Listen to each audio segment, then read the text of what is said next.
নমস্কার। থামুন। এখনই আপনার পকেট থেকে টাকা বের করে গণনা করুন, আগামীকাল সকালের মধ্যে এই টাকার অর্ধেক নেই। কে নিচ্ছে? আপনার পিঠে হাত রেখে হাসা সেই মানুষটি, যে আজ রাতে আপনার সঙ্গেই ডিনার করবে। আপনার চারপাশের দেয়ালগুলোতে চোখ রাখুন। যে ঘরে বসে আছেন, সেই ঘরের দক্ষিণ পশ্চিম কোণে লুকিয়ে আছে আপনার শত্রুর ছবি। হ্যাঁ, শারীরিকভাবে না হলেও তার ছায়া আপনার বাড়িতে ঢুকে গেছে আগেই। এখনই উঠে দাঁড়ান, দক্ষিণ পশ্চিম কোণে গিয়ে 3 বার হাততালি দিন। যে শব্দ হবে, সেটা শুনলে আপনার অদেখা শত্রু কেঁপে উঠবে। কারণ আজ 31শে জুলাই, শুক্রবার।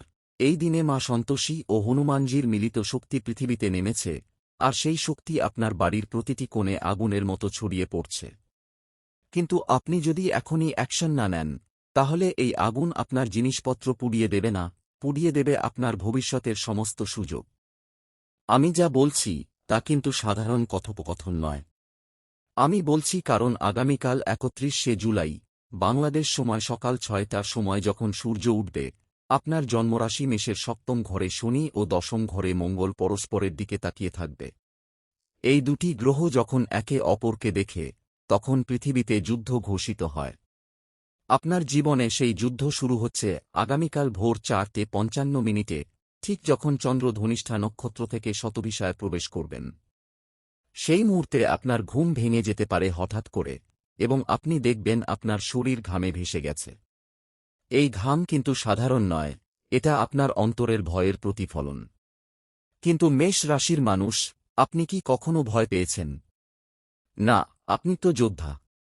তাই এই ঘামকে মুছে ফেলুন, এবং একটি কাজ করুন, বিছানার নিচে ডান হাত দিয়ে 3 বার আঘাত করুন। কেন? কারণ সেখানে শনি বসে আছে। তাকে জানিয়ে দিন, আপনি প্রস্তুত। এখন আমি আপনার কাছে সরাসরি প্রশ্ন রাখছি, আপনার মনে আছে গত 15ই জুলাই, সন্ধ্যা 7টার দিকে কোনো অচেনা নম্বর থেকে কল এসেছিল?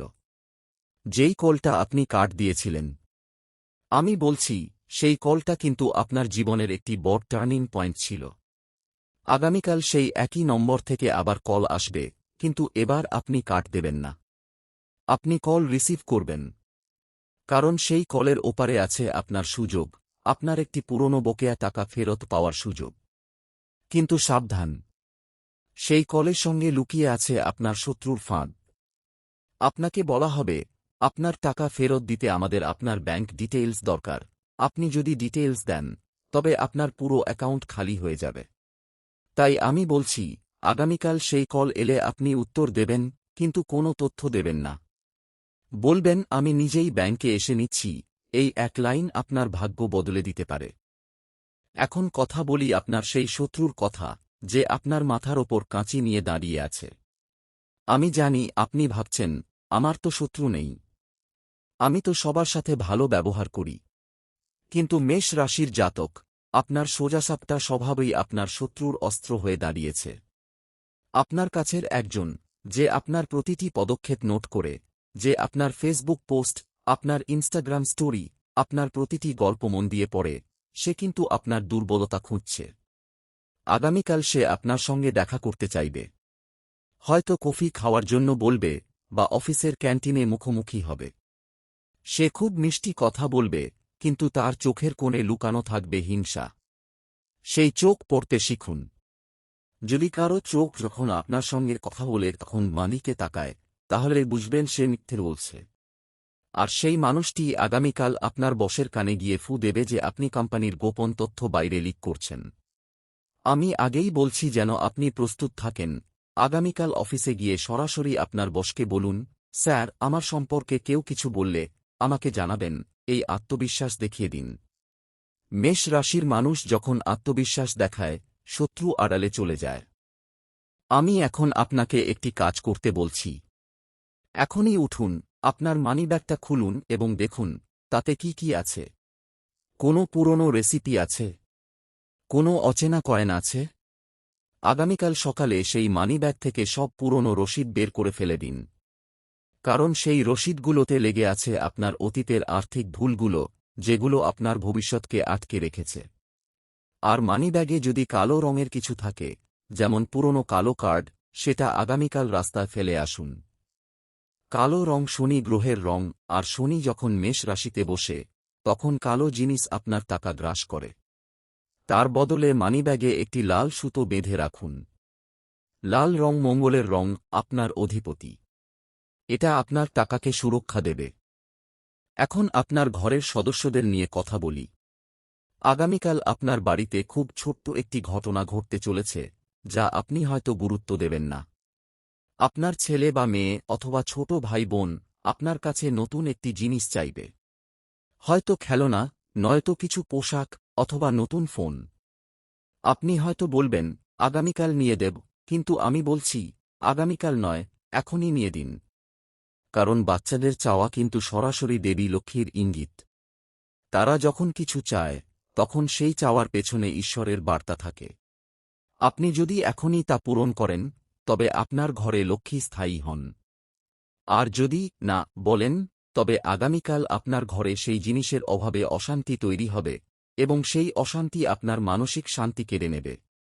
ছোটখাটো খরচে কখনও কৃপণতা করবেন না, বিশেষ করে শুক্রবারে। কারণ শুক্রবার মা লক্ষ্মীর দিন, আর মা লক্ষ্মী কৃপণতা দেখলে রাগ করেন। আমি আপনাকে বলছি, ঘরের কারো জন্য যদি কিছু কেনার প্রয়োজন হয়, আগামীকাল সকালে বাজার করে আনুন। কিন্তু নিজের জন্য কিছু কিনবেন না। নিজের খরচ একদিন পিছিয়ে দিন। আরেকটি গোপন কথা বলি, আগামীকাল সকালে যদি বাজার থেকে 1 কেজি মিছরি কিনে গরিব বাচ্চাদের মধ্যে বিতরণ করেন, তবে আপনার সেই হারানো টাকা ফিরে আসবে দ্বিগুণ হয়। আপনাদের মধ্যে যারা চাকরিজীবী, তাদের জন্য আগামীকাল অফিসে একটি অদ্ভুত ঘটনা ঘটবে। আপনার ডেস্কে বা ফাইলে হঠাৎ করে কোনো গুরুত্বপূর্ণ কাগজ নেই হয়ে যেতে পারে। আপনি ঘাবড়ে যাবেন, দৌড়াবেন, খুঁজবেন। কিন্তু সেটা যে আপনার শত্রু সরিয়ে রেখেছে, তা আপনি বুঝতে পারবেন না। তাই আমি আগেই বলছি, আজ রাতে বাড়িতে ফিরে আপনার অফিসের গুরুত্বপূর্ণ ফাইলগুলোর ফটোকপি করে রাখুন, অথবা মোবাইলে ছবি তুলে রাখুন। এরপর আগামীকাল অফিসে গিয়ে দেখুন, কোনো ফাইল সরানো থাকলে আপনি নির্ভয়ে বলতে পারবেন, এই ফাইলের কপি আমার কাছে আছে, নতুন করে তৈরি করে দিচ্ছি। এই কাজটা আপনার বসের কাছে আপনাকে অসাধারণ প্রফেশনাল প্রমাণ করবে, আর শত্রু নিজেই ধরা পড়ে যাবে। এটি কোনো সাধারণ পরামর্শ নয়, এটা আপনার ক্যারিয়ার বাঁচানোর অস্ত্র। এবার আসি আপনার মনোভাবের দিকে। মেষ রাশির মানুষ, আবেগ আপনার শক্তি, কিন্তু আবেগ আপনার দুর্বলতাও। আগামীকাল সন্ধ্যা 6টা থেকে রাত 9টা পর্যন্ত সময়টা সবচেয়ে বিপজ্জনক। এই সময়ে চন্দ্র ও শনির মধ্যে একটি তীব্র দ্বন্দ্ব তৈরি হবে। আপনার মেজাজ চটচট করবে, সামান্য কথায় রেগে যাবেন। আর এই রাগই আপনার শত্রু দেখার জন্য অপেক্ষা করছে। তাই আমি আপনাকে একটি কঠিন কাজ দিতে চলেছি, আগামীকাল সন্ধ্যা 6টা থেকে 9টা পর্যন্ত নিজেকে নীরব রাখুন। একেবারে নীরব। ফোনে কারো সঙ্গে কথা বলবেন না, অফিসের কারো সঙ্গে তর্ক করবেন না, বাড়িতে কারো সমালোচনা করবেন না। শুধু হনুমান চালিসা শুনুন। অথবা আপনার ফোনে যদি হনুমান চালিসার অডিও না থাকে, তবে মনে মনে জয় বজরংবলী বলে যান। এই 3 ঘণ্টার নীরবতা আপনার জীবনের সেরা সিদ্ধান্তগুলোর একটি হবে। কারণ এই সময় যে শব্দটি আপনার মুখ থেকে বের হবে, সেটাই আপনার পরবর্তী 7 দিনের ভাগ্য নির্ধারণ করবে। এখন আমি আপনাকে আরেকটি ভীতিকর সত্য জানাচ্ছি। আগামীকাল রাত 11:15 আপনার বাড়ির বৈদ্যুতিক বাল্বগুলি ঝিকমিক করতে শুরু করতে পারে, অথবা টেলিভিশনে হঠাৎ আওয়াজ আসতে পারে। ভয় পাবেন না। এটা কোনো ভূত নয়, এটা আপনার আর্থিক শক্তির পুনর্জন্মের লক্ষণ। যখন বাল্ব ঝিকমিক করে, তখন বুঝবেন আপনার সেই ব্লক হয়ে যাওয়া টাকা আবার চলতে শুরু করেছে। আর তখন আপনি একটি কাজ করবেন, আপনার পকেট থেকে একটি মুদ্রা বের করে সেটা মাটিতে ফেলে দিন। ঠক শব্দটা শুনলে শনি খুশি হন। কারণ শনি অর্থের অধিপতি, এবং তিনি চান আপনি অর্থকে সম্মান করুন। আর এই শব্দটাই আগামীকাল আপনার ভাগ্যের দরজা খুলে দেবে। কিন্তু যারা এই কাজ করবে না, তাদের সেই দরজা বন্ধই থাকবে। আমি জানি আপনার মনে প্রশ্ন আসছে, এসব কি বলছেন? আমি বলছি কারণ আমি আপনার ভবিষ্যৎ দেখেছি। মেষ রাশির মানুষদের মধ্যে যারা সত্যিই উন্নতি করে, তারা সবাই এই জাতীয় ছোট ছোট কাজ করে। কারণ তারা বোঝে যে, দেবতা ও গ্রহরা কেবল মন্দিরে বসে থাকেন না, তারা আপনার রান্নাঘরে, আপনার অফিসের চেয়ারে, আপনার ওয়ালেটে এবং আপনার স্মার্টফোনেও বসে আছেন। আগামীকাল আপনি যখন সকালে চা খাবেন, সেই কাপে চা ঢালার আগে একটু থামুন। কাপটা দুবার ঘুরিয়ে দেখুন, যদি তাতে কোনো ফাটল থাকে, তাহলে সেই কাপে চা খাবেন না। ফাটা কাপ মানে টাকায় ফাটল। নতুন কাপে চা খান। এই ছোট সচেতনতা আপনার টাকা ফেরতও আনবে। আমি অনেককে দেখেছি, তারা বলে, কি এসব কথা, আর তার 1 মাসের মধ্যেই তারা ফোন করে বলে, আমি টাকা হারিয়েছি। আমি তাদের বলি, ফাটা কাপে চা খেয়েছিলে, তারা চুপ করে যায়। আপনার শত্রুদের সম্পর্কে আরও একটি গুরুত্বপূর্ণ সতর্কতা, আগামীকাল আপনার এমন একটি বার্তা আসবে, যা আপনার মন কাঁপিয়ে দেবে। হয়তো আপনার কোনো পুরনো বন্ধু আপনার কাছে টাকা চাইলে, অনেক জরুরি, এই বার্তাটি রেখে আপনি যদি সঙ্গে সঙ্গে টাকা পাঠিয়ে দেন, তবে সেটা আপনার পয়সা হারানোর কারণ হবে। আমি বলছি, বার্তাটি পড়ুন, কিন্তু উত্তর দেবেন না অন্তত 3 ঘন্টা। 3 ঘন্টা পর উত্তর দিয়ে বলুন, আমি এখন ট্রেনে আছি, ফিরে কল করছি। এই 3 ঘন্টার ব্যবধান আপনার বুদ্ধি ফিরিয়ে আনবে। কেন? কারণ 3 ঘন্টা পরে সেই ব্যক্তি হয়তো আর টাকা চাইবে না, কারণ সে বুঝতে পারবে যে আপনি সহজ শিকার নন। অথবা আপনি নিজেই বুঝতে পারবেন যে এই টাকা দেওয়া আসলে ভুল। একটি পরীক্ষা করে দেখুন, আগামীকাল কেউ টাকা চাইলে 3 ঘন্টা অপেক্ষা করুন। দেখবেন 80% ক্ষেত্রে আর চাইবে না। কারণ শত্রুরা সময়ের চাপে কাজ করে, আর আপনি সময়কে নিজের করে নিন। এখন আসি মন্ত্র ও প্রতিকারের জায়গায়। আগামীকাল আপনার সকাল শুরু করতে হবে হনুমানজিকে স্মরণ করে। কিন্তু আমি কোনো সাধারণ মন্ত্র দিচ্ছি না। আমি দিচ্ছি সেই মন্ত্র যা শত্রুকে মাটির সাথে মিশিয়ে দেয়। ওম হন হনুমতে রুদ্রায় ফট, এই মন্ত্রটি আগামীকাল সকালে 11 বার বলবেন। কিন্তু একটি বিশেষ নিয়ম, প্রতিবার বলার সময় আপনার ডান হাতের মধ্যমা আঙুল দিয়ে আপনার কপালে স্পর্শ করবেন। কেন? কারণ সেখানে আপনার ষষ্ঠ ইন্দ্রিয় থাকে। এই স্পর্শ আপনার সহজাত শক্তিকে জাগিয়ে তুলবে। আর যদি সম্ভব হয়, এই মন্ত্র বলার সময় মুখ দক্ষিণ দিকে রাখবেন। দক্ষিণ শনির দিক, আর এই মন্ত্র শনির শক্তিকে আপনার শক্তিতে রূপান্তরিত করবে। এরপর আপনি যখন বাইরে যাবেন, তখন প্রথমে ডান পা বের করবেন। বাম পা নয়, ডান পা। ডান পা মানে সাফল্যের দিকে যাত্রা। অনেকেই এই বিষয়গুলো নিয়ে হাসে, কিন্তু যারা হাসে তারাই অফিসে প্রমোশন পায় না। আমি আপনার অফিসের টেবিলের দিকে তাকিয়ে আছি। আমি জানি না আপনার টেবিলে কি আছে, কিন্তু আগামীকাল সকালে টেবিলে বসে একটি কাজ করবেন। একটি লাল কাগজ নিন, সেটার মাঝখানে একটি বৃত্ত আঁকুন, আর সেই বৃত্তের ভেতরে আপনার শত্রুর নামের প্রথম অক্ষর লিখুন। তারপর সেই কাগজটি ভাঁজ করে আপনার ড্রয়ারের নিচে রেখে দিন। এই কাজটি আপনার শত্রুর সমস্ত ষড়যন্ত্রকে ব্যর্থ করে দেবে। আপনি ভাবছেন, এটা কি জাদু? না, এটা জাদু নয়, এটা মনোবিজ্ঞান। আপনি যখন প্রতীকের মাধ্যমে শত্রুকে দমন করেন, আপনার অবচেতন মন আপনার পক্ষে কাজ শুরু করে। আর সেই অবচেতন মনই আপনাকে সঠিক সিদ্ধান্ত নিতে সাহায্য করে। আমি এটা বলছি কারণ বিজ্ঞান ও জ্যোতিষ একই সত্যের দুটো দিক। এখন আপনার পরিবারের বড়দের নিয়ে একটি বিষয়। আগামীকাল আপনার বাবা বা মা হয়তো পুরনো কোনো সম্পত্তির কথা তুলবেন। তাঁরা বলবেন, ওই জমিটা বিক্রি করে দিচ্ছি, বা ওই ফ্ল্যাটটা ভাড়া দিয়ে দিচ্ছি। আপনি যদি তাঁদের এই সিদ্ধান্তে বাধা দেন, তবে তাঁরা রেগে যাবেন। কিন্তু আমি বলছি, বাধা দেবেন না। হ্যাঁ, বলছি বাধা দেবেন না। তাঁদের বলুন, আপনার ইচ্ছা মতো করুন, কিন্তু তারপর একটি গোপন কাজ করবেন। আপনি সেই সম্পত্তির কাগজপত্রের ফটোকপি নিজের কাছে রাখবেন। কারণ আগামীকালের এই সিদ্ধান্ত আপনার ভবিষ্যতের জন্য গুরুত্বপূর্ণ হতে পারে। 1 মাসের মধ্যে আপনি দেখবেন, সেই সিদ্ধান্ত থেকে আপনার কোনো লাভ হচ্ছে না, তখন সেই ফটোকপি আপনার হাতিয়ার হবে। কিন্তু এখন তাঁদের সাথে তর্ক করবেন না, কারণ তা অশান্তি ডেকে আনবে। নিজের অভিজ্ঞতা থেকে বলছি, পরিবারের বড়দের সাথে তর্ক করে কেউ কখনো জিততে পারে না, এমনকি সঠিক থাকলেও না। তাই কৌশলী হন। এখন আরেকটি দিক, যারা ভ্রমণ করবেন আগামীকাল, তাদের জন্য একটি গুরুত্বপূর্ণ বার্তা। গাড়ি বা বাসে চড়ার আগে আপনার ডান হাত দিয়ে গাড়ির চাকা স্পর্শ করুন। যদি গাড়িটি নতুন হয়, তবে বলুন, গণেশ 3 বার। কারণ গণেশ সকল বাধা দূর করেন।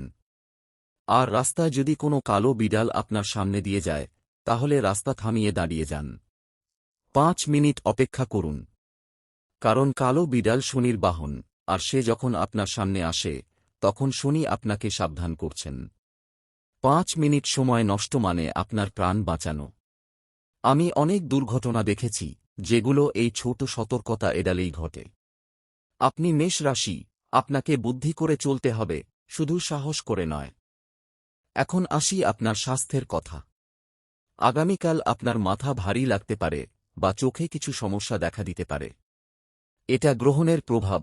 শনি যখন মঙ্গলের দিকে তাকায় তখন রক্তচাপ বেড়ে যায়।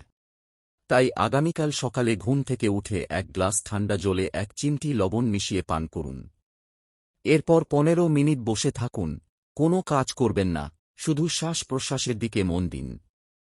এই কাজটি আপনার রক্তচাপ ও মেজাজ দুটোকেই নিয়ন্ত্রণে রাখবে। আর যদি মাথা ব্যথা শুরু হয় তবে ব্যথার ওষুধ খাবেন না, একটি তুলোতে 1 ফোঁটা নারকেল তেল দিয়ে কপালে লাগান। এটি আয়ুর্বেদিক উপায় যা গ্রহের প্রভাবকে নিরপেক্ষ করে। শনি প্রকৃতিতে শীতল আর নারকেল তেলও শীতল, তাই এই দুই শীতলতা মিলে আপনার শরীরের উত্তাপ কমায়। আমি আপনার চারপাশের পরিবেশের কথাও বলি। আগামীকাল আপনার আশেপাশে কোনো শোরগোল থাকবে। পাড়ার কোনো অনুষ্ঠান অথবা মসজিদ মন্দির থেকে উচ্চ আওয়াজ আসতে পারে। আপনি যদি সেই আওয়াজের বিরক্ত হন তাহলে আপনার মাথা ঘুরতে শুরু করবে। তাই ইয়ারপ্লাগ বা হেডফোন ব্যবহার করুন। নিজের শান্তি নিজে তৈরি করুন। কারণ বাইরের শোরগোল আপনার ভেতরের চিন্তাকে বিপর্যস্ত করে, আর বিপর্যস্ত চিন্তা মানে ভুল সিদ্ধান্ত। আগামীকাল ভুল সিদ্ধান্তের মূল্য অনেক বেশি, টাকা, সম্পর্ক বা স্বাস্থ্য যেকোনো একটি আপনি হারাতে পারেন। আমি এখন আপনার আর্থিক পরিকল্পনার কথা বলবো। অনেকে আছেন যারা শেয়ার বাজার বা ক্রিপ্টোকারেন্সিতে বিনিয়োগ করেছেন। আগামীকাল বাজার খোলার আগে আপনার পোর্টফোলিও চেক করবেন না। সকাল 10টার পরে চেক করবেন।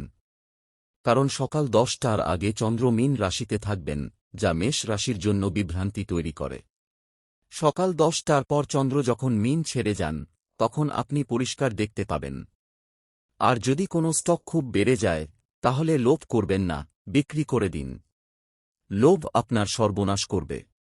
মেষ রাশির মানুষ লোভী হয় না, কিন্তু গ্রহের প্রভাবে হতে পারে। তাই আমি স্পষ্ট বলছি, লাভ নিয়ে বেরিয়ে পড়ুন, অপেক্ষা করবেন না। এই 31শে জুলাই আপনার জন্য লাভ তোলার দিন, লাভ রাখার দিন নয়। আর যদি কোনো স্টক পড়ে যায় তাও বিক্রি করবেন না, আরও কিছুদিন ধরে রাখুন। কারণ পড়ে যাওয়া স্টক আবার উঠবে, কিন্তু সেটা সপ্তাহখানেক পর। এই জ্ঞান কাজে লাগান। এখন আপনার ব্যবসার কথাই ধরুন। আপনার ব্যবসায় যদি কোনো নতুন পার্টনার যোগ দেওয়ার কথা থাকে, আগামীকাল সেই আলোচনা করবেন না। কারণ তৃতীয়া তিথিতে নতুন সম্পর্ক তৈরি করা অশুভ। অপেক্ষা করুন শুক্লাপক্ষের পঞ্চমী পর্যন্ত। ওই সময় শুরু করলে স্থায়ী হয়। কিন্তু যদি কেউ জোর করে চাপ দেয়, আজই সাইন করতে হবে, তাহলে বুঝবেন সেই লোকটি আপনার সঙ্গে ঠকাচ্ছে। কারণ একজন সৎ মানুষ কখনো জোর করে সময়ের চাপ দেয় না। সৎ মানুষ বলে, আপনার সুবিধা মতো করুন, তাই যারা চাপ দেয় তাদের থেকে দূরে থাকুন। আর আপনার নিজের ক্লায়েন্টের আগামীকাল কোনো নতুন অফার দেবেন না। পুরনো ক্লায়েন্টের সঙ্গে সম্পর্ক ভালো রাখুন, কিন্তু নতুনদের সঙ্গে সাবধান। নতুন ক্লায়েন্টের মুখে মধু থাকতে পারে, কিন্তু হাতে লুকানো থাকতে পারে ছুরি। আমি অনেক ব্যবসায়ীকে দেখেছি যারা নতুন ক্লায়েন্টের লোভে পুরনো ক্লায়েন্ট ফেলে দিয়েছে এবং শেষ পর্যন্ত দুই পক্ষই হারিয়েছে। তাই আগামীকাল আপনার কাজ হবে পুরনোকে আগলে রাখা, নতুনকে পর্যবেক্ষণ করা। এখন আপনার ব্যক্তিগত সম্পর্কের মধ্যে গভীরে যাই। যারা দাম্পত্য জীবনে আছেন তাদের জন্য আগামীকাল খুবই কঠিন। আপনার স্ত্রী বা স্বামী হয়তো কোনো কারণে আপনার ওপর সন্দেহ করবেন। ওই সন্দেহের বিষয় হতে পারে আপনার ফোনের কল লিস্ট বা আপনার অফিসের কোনো সহকর্মীর সঙ্গে আপনার অতিরিক্ত কথা বলা। আমি বলছি, রেগে যাবেন না। আপনি যদি রেগে যান তাহলে তাঁরা আরও সন্দেহ করবেন। বরং ফোন খুলে তাঁদের দেখিয়ে দিন, দেখুন আমার ফোনে কিছু নেই, কিন্তু একটি কাজ করবেন, আগামীকাল আপনার ফোন থেকে যে কোনো অস্পষ্ট নাম্বার বা মেসেজ ডিলিট করে ফেলুন। নইলে ওই একটি মেসেজ আপনার সংসারে তাণ্ডব ঘটাতে পারে। আর যদি আপনার সঙ্গী আগে থেকেই কিছু জানতে চান তবে তাকে একটি ফুল দিন। ফুল মানে শান্তি। ফুল মানে প্রেম। হনুমানজি যেমন সীতা মাতাকে ফুল দিয়েছিলেন, তেমন আপনার সঙ্গীকে ফুল দিন। এই ছোট্ট অঙ্গভঙ্গি সমস্ত অশান্তি প্রশমিত করবে। আর হ্যাঁ, আগামীকাল রাতে এবার একটু ভবিষ্যতের দিকে তাকাই। আগামীকালের এই ঘটনাগুলো কিন্তু আপনার আগামী 3 মাসের ভিত্তি তৈরি করবে। আপনি যদি আগামীকাল সতর্ক থাকেন, তবে অক্টোবরের মধ্যে আপনার আর্থিক অবস্থা সম্পূর্ণ বদলে যাবে। কিন্তু আপনি যদি অবহেলা করেন, তবে ডিসেম্বর পর্যন্ত সেই ক্ষতির ছায়া আপনার মাথার ওপর ঘুরবে।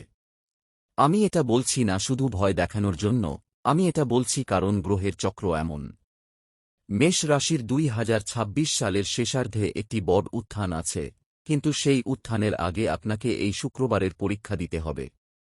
এই পরীক্ষায় পাস করলে উত্থান নিশ্চিত।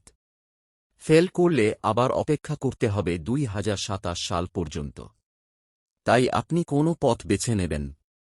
আমি জানি আপনি আমার কথা শুনছেন, কিন্তু আপনার মনের মধ্যে হয়তো প্রশ্ন, আমি কি আসলেই এতগুলো কাজ করব? আমি বলছি, সবগুলো না, কিন্তু 3টি কাজ অন্ত করুন। প্রথম, আজ রাতে হনুমান চালিসা পড়ুন। দ্বিতীয়, আগামীকাল সকালে গরিবকে দান করুন। তৃতীয়, সন্ধ্যা 6টা থেকে 9টা পর্যন্ত নীরব থাকুন। এই 3টি কাজই যথেষ্ট। বাকি সব পরামর্শ ঐচ্ছিক।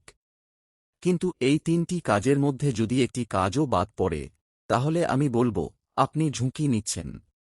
আর মেষ রাশির মানুষ ঝুঁকি নিতে পছন্দ করে, কিন্তু এই ঝুঁকি নেওয়ার অর্থ আপনার 1 মাসের বেতন বা আপনার প্রিয় সম্পর্ককে বাজি রাখা। আমি বাজি ধরতে বলছি না, আমি বলছি সাবধানতা অবলম্বন করুন। শেষে আমি আবার হনুমানজির কথা মনে করিয়ে দিই। হনুমানজি যখন লঙ্কা পুড়িয়ে দিয়েছিলেন, তখন তিনি কোনো মন্ত্র পড়েননি, তিনি শুধু তাঁর লেজে আগুন জ্বালিয়ে দিয়েছিলেন। সেই আগুন ছিল তাঁর শক্তির প্রকাশ। আপনিও আপনার ভেতরের আগুন জ্বালিয়ে দিন। সেই আগুন আপনার শত্রুকে পুড়িয়ে দেবে, আপনার আর্থিক বাধা পুড়িয়ে দেবে, আপনার সংসারের অশান্তি পুড়িয়ে দেবে। কিন্তু মনে রাখবেন, হনুমানজি কখনও রাবণের সঙ্গে যুদ্ধ করেননি, তিনি রাবণকে প্রাণে বাঁচিয়ে দিয়েছিলেন। কারণ তিনি ক্ষমারও প্রতীক।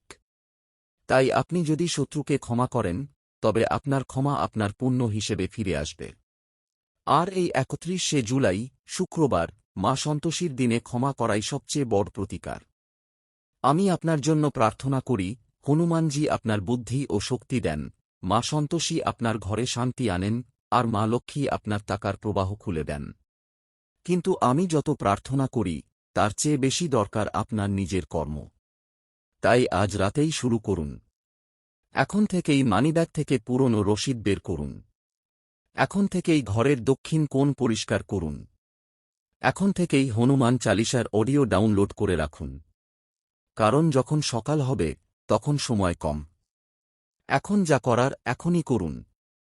আর হ্যাঁ, আগামীকাল যদি কারও মুখে, আমি আপনার কথা ভুলিনি, বা আমি আপনার জন্য সব করব, এই ধরনের বাক্য শুনতে পান, তাহলে সাবধান হন।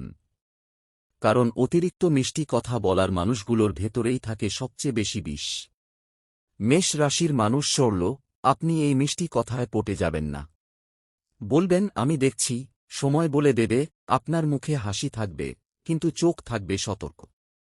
সেই সতর্ক চোখই আপনার অস্ত্র। আমি শেষ করছি এই কথায়, যোদ্ধা সব সময় জিতে না, কিন্তু যোদ্ধা কখনো আত্মসমর্পণ করে না। আগামীকাল আপনি হবেন সেই অজেয় যোদ্ধা, যাকে কোনো শত্রু, কোনো গ্রহ, কোনো কালো জাদু হারাতে পারবে না। জয় বজরংবলী।